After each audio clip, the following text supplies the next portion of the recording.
Достар, ассаламу алейкум. Бүгін көрсетілетін видео Audi 100 C4 Quattro автокөлігінің генераторын орнына салу. Бұл генератордың екі подшипнигі ауыстырылды. Дауыс шығып кеткендіктен біреуі артқы жағы, біреуі алдыңғы жағы. Орнына STK маркалы подшипниктер салынды. Бүгінгі таңда бағасы үлкені 7000 теңгеге, кішісі 5500 теңгеге алынды. Бұл генераторды орнына орнату үшін бізге керекті кілт құрал 17 гаечный, 16 гаечный, 17 мына жағы болса, 17 мына гайка мына жағы болса, 16 мына жағы болып кетті болттың, және төменгі жағында 13 болт болып кетті. Осы екі ғана креплениемен моторға бекітіледі. Және бұны ағытарда бірінші астыңғы болтын босатып аламыз. 13 пен жоғарғы 16 мен 17 екі кілт арқылы босатып, орнынан қозғап шығарып, жылжытып алып, содан кейін артындағы мына екі болтты ағытамыз. Бұл болттарды ағытып тастан бұрын аккумулятордың клеммасын айыру керек, міндетті түрде. Себебі дейтін ағытам деп жатқан кезде бір-біріне тиіп кететін болса, ішіндегі диодный мост жанып кетуі мүмкін. Сондықтан алдын ала аккумуляторды өшіріп керекпіз клеммасын. Содан кейін барлық жұмыстар жасалынады. Кеттік, орнына салуға кірісеміз.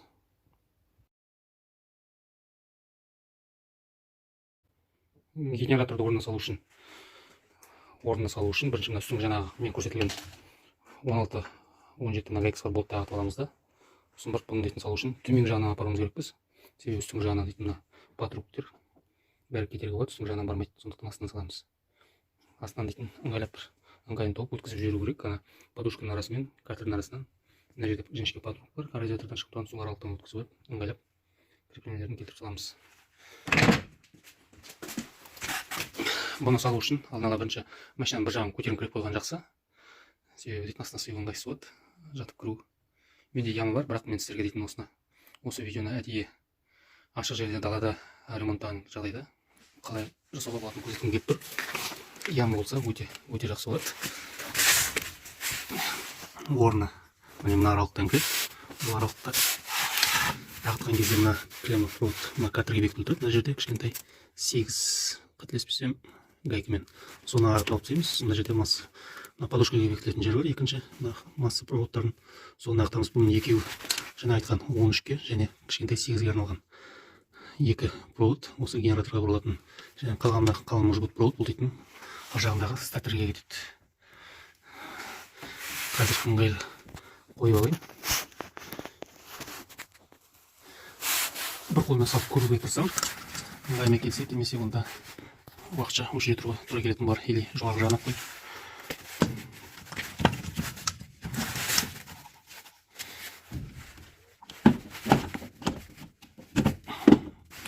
Жоқ, ыңғайсыз екен, қазір жоғарына қойып.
Міне орнына ыңғайланып келді. Енді осылай тұрғанда мына артқы жағына жаңа айтылған екі проводты жоғарылауымыз керек. Жоғын қиын шығады. Ешқандай қиындығы жоқ.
Үлкен провод қатайтылды.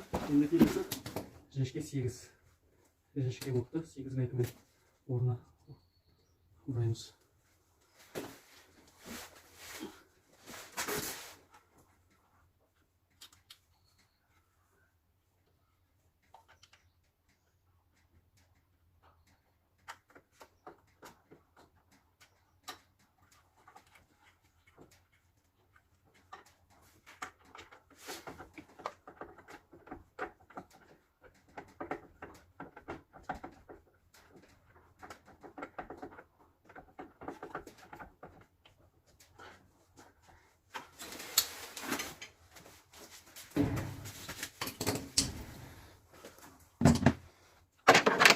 Астынан атқарылатын жұмыс болды. Жаңағы айтқан генераторның астыңғы жағына кірпілмесін болды жаңа түсіп кетті.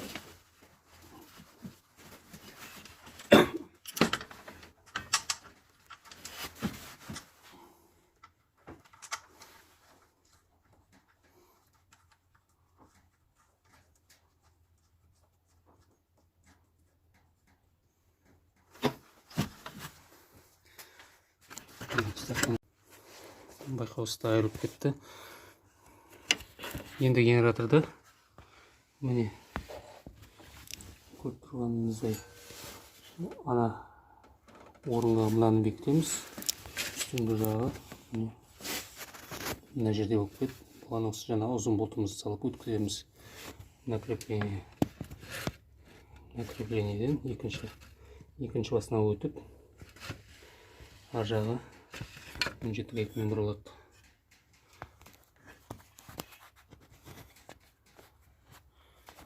Так, ыңғайсыз болып тұр телефонды.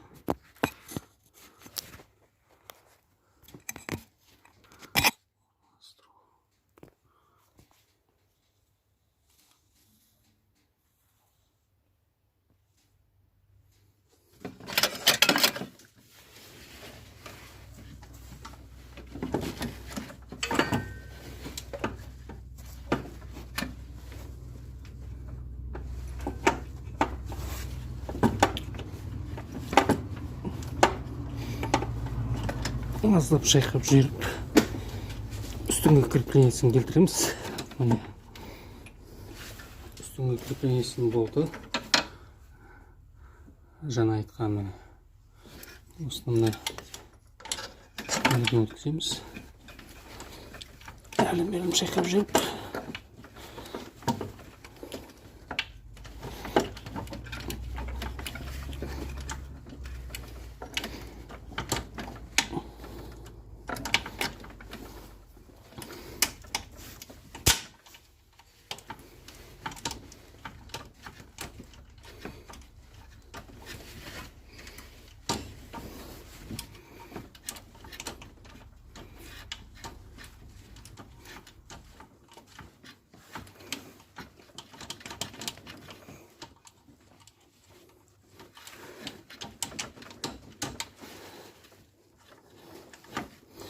Енді астыңғы кірпленесін жай ғана бұрау арқылы орнына келтіреміз.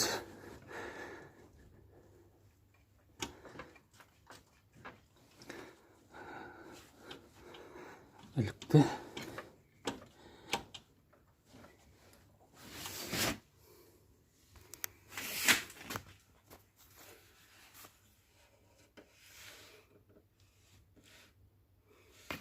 Орнына барды. Ар жақ болты кіріп тұр орнына. Енді телефонды әрлен берлім айналдырып, бастарыңызды айналдырып өтсем, кешірім сұрайым. Бұрғылдан жұмыс жасағанда майысты болып жатыр. Болашақта бәрі түзеледі деп ойлаймын. Міне үсті кірді, асты ілікті. Енді қатайту болады.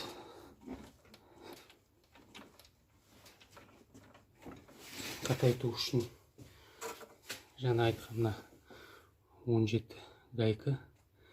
Аздап сіздің уақытыңызды алатын осы гайка болады. Себебі қазір көрсетейін мен сізге. Себебі мына жақта мынандай коллектордың защитасы бар. Тепловой защита. Қызу дейтін генераторларға бермес үшін мындай защита салынады. Осы защитаның астында жаңағы крепленияның басы. Сол жақта міне көріп тұрғаныңыздай, мына жерде басы шығып тұр. Соған дейтін 17 гайкамызды бұрауымыз керек. Қасқайтадан қоя тұрайын.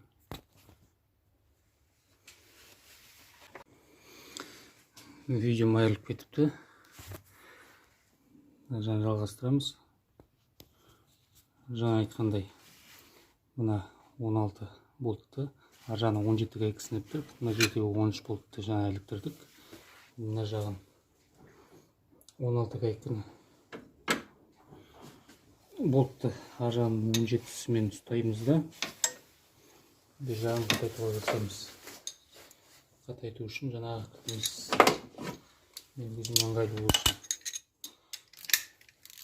Головку қыталам.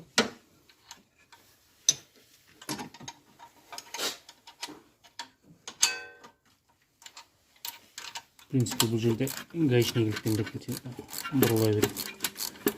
Ешқандай қиын ештеңесі жоқ.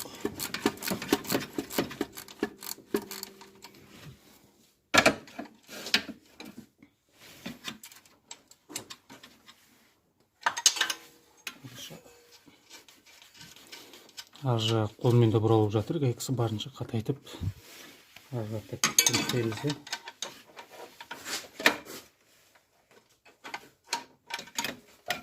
Көтен ұстап тұр, бір жағын болтынан қатайтамыз.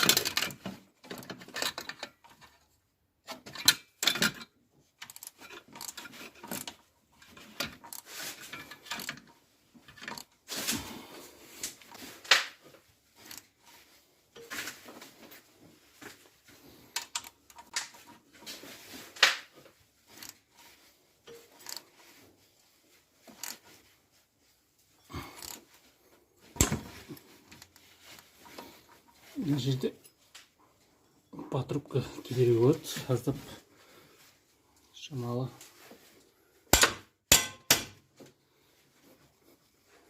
Так, енді бергі жағы 13.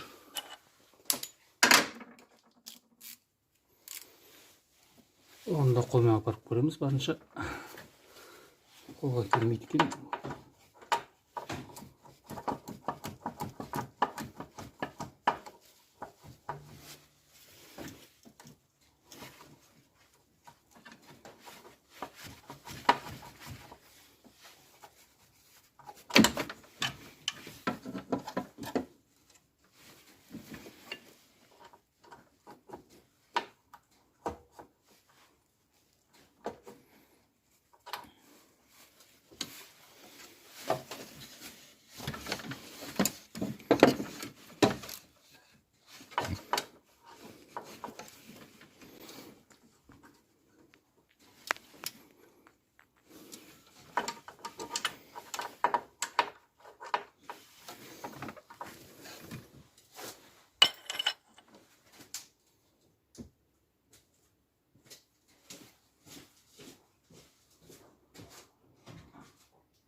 бақылаудың гаишник болатын болса, гаишник дұрыстау болады.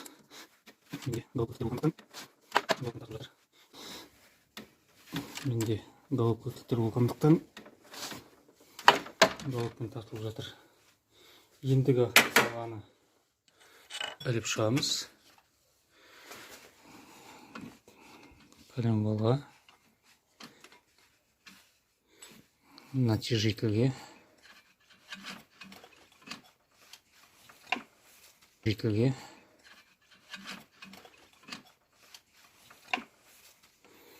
барып және натяжительден шығара тұрамыз. Себебі қазір керілу керек.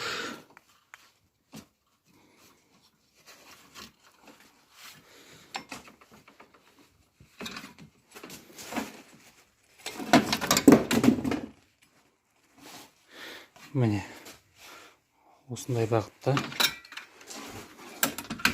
ременімізді саламыз.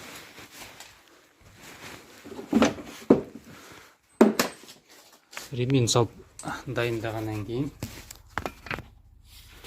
натяжителіміздің астыңғы жағында алты қырлы өзіне ұясы болады. Бұл дейтін осы әдейі натяжителі керуге арналған. Натяжитель төменге басып тұрып мұқият тексеріп жібереміз. Ременнің бәрін орнына түсірген. Төменге басамыз да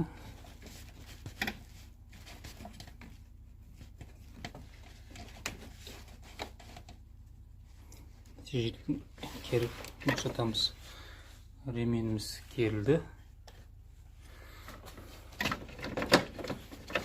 Кетімізді шығарып аламыз.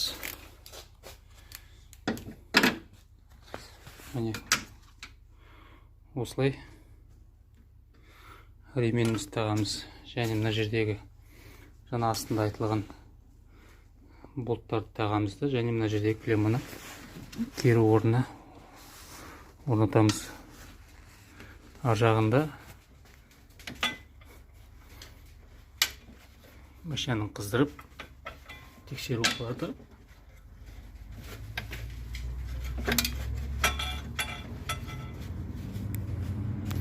Осымен аяқтаймыз. Жігіттер, бұнда қолдан келетін шаруа.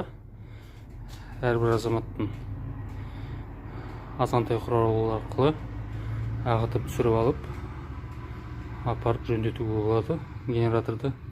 Егерде стол апаратын болса, бұл дейтін ішіндегі ремонтына байланысты енді подшипник, тек қана екі подшипникті ауыстыратын болса, және түсіріп кері салып беретін болса, жоқ дегенде 10 мың, 12 мыңға шығуы мүмкін. Мен мына генераторды екі подшипнигін 5 мың теңгеге ауыстырттым. Жоқ деген 5 мың теңге, мынаны қиын деген сылтаумен сондай бағада ақша алады сіздерден. 10 мың теңгені далаға шашқанша 10 мың теңгеге өзіңіздің қажетіңізге жаратуға болады ол ақшаны. Рахмет. Сұрақтарыңыз болса жазуларыңыз болады, комментарий тіркелулеріңізді сұраймын. Төмендегі қоңыраушаны басып. Рахмет.